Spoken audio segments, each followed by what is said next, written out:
Bonjour à tous.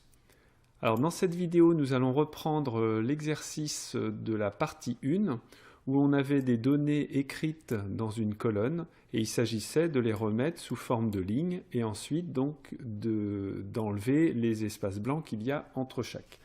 Alors je refais rapidement l'enregistrement de la première macro qui était donc d'aller dans Développeur, ensuite d'enregistrer une macro, sachant que je suis déjà ici sur la cellule Alsace. Donc j'enregistre la macro, donc je vais appeler ça transpo 2. Je vais mettre le raccourci CTRL-K et OK. Donc on fait CTRL étoile pour sélectionner les cellules autour de la cellule active. Ensuite CTRL-C pour copier les cellules. Je me déplace en D3 et je colle en tant que transposé. Et OK. J'arrête ma macro. Ensuite, je vais aller regarder ma macro donc en allant la modifier. Là, je vois qu'il y a un 3, donc il va me poser un problème puisqu'il ne faudra pas que ce soit toujours la ligne 3, mais que ce soit la ligne où il y a la sélection. Donc row. Donc c'est la ligne où il y a la sélection. Donc là, je vérifie que quand je fais CTRL-K, il me met bien donc, les informations à la bonne ligne. Alors maintenant, l'idée c'était comment on pourrait, au fur et à mesure que je fais mes CTRL-K, trier donc, les données qui sont ici et supprimer en fait les espaces. Donc là, on avait dit, c'est je sélectionne tout ça et quand je vais dans Données, Trier, il m'a bien trié par ordre alphabétique et en même temps, il m'a enlevé les espaces. Donc là, qu'est-ce que je vais faire? Je vais tout simplement enregistrer une nouvelle macro et après, on va combiner les deux macros pour en créer une seule. Alors, plus précisément, donc je vais aller dans Développeur, enregistrer une macro. Là, je vais l'appeler tri. Voilà, ce sera, de toute façon, celle-là, on ne s'en servira pas après, on prendra juste le code qu'il y a dedans. Donc, je lui donne un nom un peu quelconque. Donc, tri, OK. Alors, c'est quoi le tri? C'est sélectionner tout ce qui est là, donc les colonnes D jusqu'à F, d'aller dans Données, Trier, donc le A à Z. Voilà, c'est terminé pour la macro. Donc, je vais arrêter l'enregistrement. Je vais maintenant regarder qu'est-ce qu'il y a dans la macro tri. Donc, il y a tout ça. Donc, on voit qu'il a sélectionné les colonnes de D à F. Et après, donc, il nous a fait des tris. Alors, quelque chose qui peut être un peu inquiétant ici, c'est, on voit, il sélectionne de D3 à F34. Donc, ça signifie qu'il s'est arrêté à la ligne 34. Donc là, qu'est-ce qu'on va faire? Eh bien, simplement, on va lui dire qu'il va sélectionner les colonnes D jusqu'à F. Donc, on refait la même écriture qu'ici. Donc là, comme ça, on est sûr qu'il ne s'arrêtera pas à la ligne 34. Je prends tout le code qui est là, je vais le copier.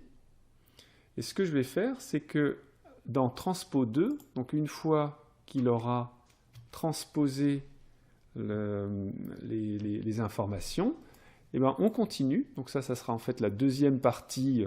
Je peux lui mettre un petit commentaire qui va correspondre au tri. Donc on va se mettre à un endroit, donc dans une cellule. Il va sélectionner donc ce qu'il y a autour, copier, aller en D et la ligne où il y a la sélection, coller la transposer, et ensuite il va sélectionner les colonnes de D à F et faire le tri. Donc finalement, celle qui est là, la fin là, celle qui s'appelle tri, ne sert à rien puisque j'ai récupéré le code pour la remettre dans transposer. Donc on teste. J'enlève tout, je me mets ici, je fais CTRL-K. On voit bien qu'il a sélectionné les trois colonnes et il m'a mis le BMW en haut. Je refais CTRL-K, le Peugeot, vous voyez qu'il apparaît en dessous. Maintenant, si je fais CTRL-K, il y a le Renault. Et quand c'est Audi, eh ben, le Audi se retrouve bien au-dessus. Donc à chaque fois, il me trie par ordre alphabétique. Voilà. Alors par contre, si vous le faites deux fois, donc si vous refaites deux fois ici, vous allez avoir deux fois Renault Aquitaine, parce qu'en fait, il va réécrire Renault Aquitaine 864, ensuite il va reprendre l'ensemble et le trier. Alors maintenant, nous allons voir comment créer donc, un autre type de macro et comment enregistrer donc, une macro donc, dans un fichier XLSM et se rajouter des petites icônes. Donc ici, on aura des petites icônes et quand on va cliquer dessus, ça nous lancera les macros. Donc ça sera un peu plus convivial que d'aller dans développeur macro. Alors la macro, en quoi elle consiste? Alors on aimerait bien mettre ici dans ce petit emploi du temps soit des vacances, soit des déplacements, soit donc effacer ce qu'on a pu faire. Donc par exemple, j'aimerais bien dire que Jean, il part en vacances du 6 au 10, donc je sélectionne ce qui est là, je fais par exemple un fusionné. Ensuite, je vais mettre un fond, on va dire un fond vert pour les vacances. Et j'ai envie d'écrire VAC pour vacances. Voilà. Donc ça, j'ai besoin de faire pour d'autres personnes à différents moments. Et donc, au lieu de faire à chaque fois fusionner, mettre en couleur, etc., j'aimerais bien que ce soit fait par une macro et plus précisément une petite icône que j'aurai là-haut. Et quand je clique dessus, il me fait cette manip. Alors, j'annule tout ce que j'ai fait. Donc, première macro, donc il va falloir l'enregistrer. Donc là, attention, si j'enregistre ma macro à partir d'ici et que je fais enregistrer et qu'ensuite je sélectionne ce qui est là, on voit le problème, c'est qu'il va me sélectionner systématiquement de G2 jusqu'à K2. Moi, c'est pas ça que je veux que ça marche pour n'importe quelle sélection. Donc ce que je vais faire, c'est déjà sélectionner et ensuite enregistrer la macro. Donc comme ça, l'enregistrement démarrera une fois que la sélection est faite. Donc, première macro. Donc ça va être enregistrer une macro que je vais appeler VAC, par exemple, pour vacances. Ensuite, donc je ne vais pas mettre de raccourci puisqu'on aura notre icône là-haut. Donc je fais OK. Voilà. Donc c'est parti pour l'enregistrement. Donc on a dit on va fusionner, on va mettre en vert et on va écrire VAC. Voilà. Donc j'écris VAC, je fais entrer, donc ici il va peut-être m'enregistrer le fait qu'on est allé en G3, bon, ça on pourra l'enlever. Alors on va regarder tout de suite ce que ça donne.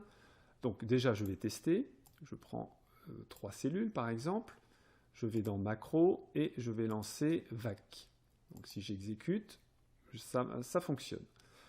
Donc maintenant si je regarde quel est le contenu de cette macro. Donc voilà, donc ça fait quand même un code assez long. Donc qu'est-ce que je vois? Il nous dit avec la sélection, il a fait tout un tas de trucs. La merge, ça c'est pour dire je fusionne. Et l'intérieur de la sélection, ça va être avec des couleurs. On voit des couleurs avec des codes. Bon, on le croit sur parole. Et puis à l'intérieur, il a écrit VAC. Donc vous voyez que si on voulait mettre un S, eh ben, on pourrait très bien rajouter un S ici. Et donc ce que je pensais, c'est bien ça. Il nous a dit, une fois que j'ai fait entrer, on sélectionnera G3. Alors ça, cette ligne-là, soit on la met en commentaire ou vous la supprimez. Là, vraiment, ça sert à rien d'aller sélectionner G3 à la fin. Bon, donc ça c'est bon. Maintenant, je vais faire la même chose pour, par exemple, un déplacement. Donc, je vais sélectionner, disons, ces cellules-là.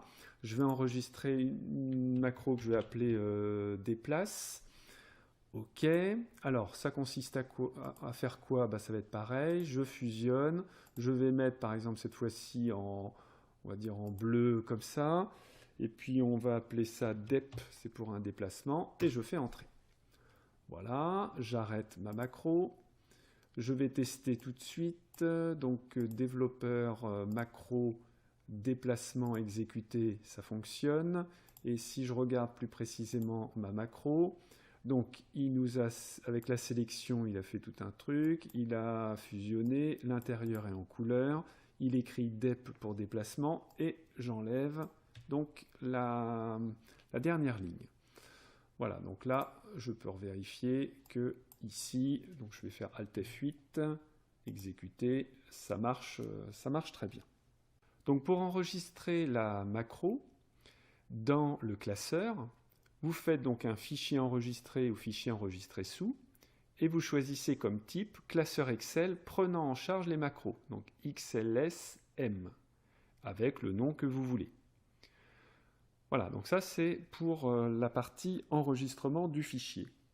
Alors maintenant, si vous voulez personnaliser donc l'affichage ici avec des petites icônes, vous allez faire un clic droit tout en haut, donc dans la partie, vous voyez, pas là, mais bien là où il y a les icônes, et vous allez demander à personnaliser la barre d'outils d'accès rapide. Donc ici, dans cette barre d'outils, donc là, il va nous demander qu'est-ce que l'on veut rajouter. Donc on va retrouver enregistrement annulé. Et on peut demander à le faire uniquement pour emploi du temps, donc .xlsm. Donc là, ce seront les icônes qui apparaîtront uniquement quand je lancerai ce classeur-là. Donc ça va être quoi? Et bien ici, donc dans le menu déroulant, vous avez macro. Et donc on va retrouver nos deux macros, vacances et déplacer. Donc si je fais vacances, je l'ajoute, déplace, je l'ajoute. Donc si je fais ça, si je fais OK, je vais avoir en haut ces deux icônes avec vacances et avec déplace. Donc là, si je sélectionne que je vais là et que je clique sur déplace, vous voyez, ça fonctionne.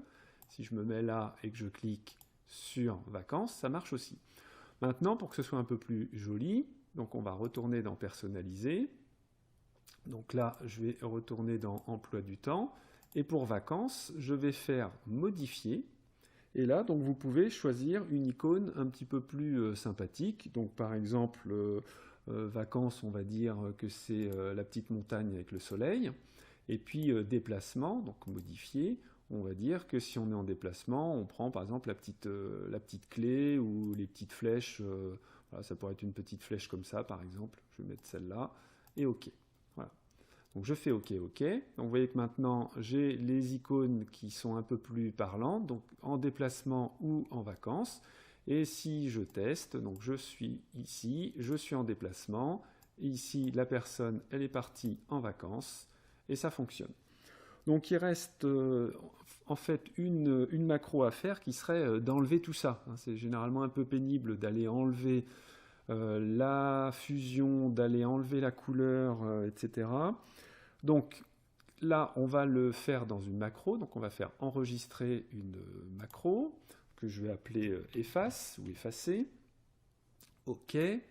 Alors ça consiste à quoi un effacement? C'est j'enlève donc la fusion. Ici, je vais choisir aucun remplissage. Je vais faire supprime pour supprimer le texte, mais il m'a viré la bordure. Donc là, je vais choisir toutes les bordures. Voilà, là j'ai terminé. Donc je peux maintenant arrêter ma macro. On va regarder quand même comment elle est. Donc la macro qui s'appelle efface. Donc effacer, voilà. Donc avec la sélection, il a fait tout ça. Il a effacé le contenu. Il a dû effacer là, toutes les bordures. Donc vous voyez la taille de la macro. Là, heureusement qu'on ne l'a pas tapé. Ensuite, donc, il faut que je la rajoute là-haut. Donc je vais faire un clic droit, personnaliser donc l'accès rapide. Dans les macros, donc je vais retrouver ma macro qui s'appelle effacer, et ici je le veux uniquement pour l'emploi du temps. Donc effacer, je la mets également à cet endroit-là, et je vais aller dans modifier pour choisir une petite icône, par exemple celle-là, pour dire ça veut dire effacer. Donc OK. Donc maintenant j'ai cette icône supplémentaire, donc si je clique ici et que je fais effacer, il m'a remis donc mon tableau. Alors on peut essayer avec plusieurs, donc là vous voyez que ça marche. Donc on a tout ce qu'il faut pour maintenant faire un petit emploi du temps très rapide. Donc voilà pour cette deuxième partie. À bientôt.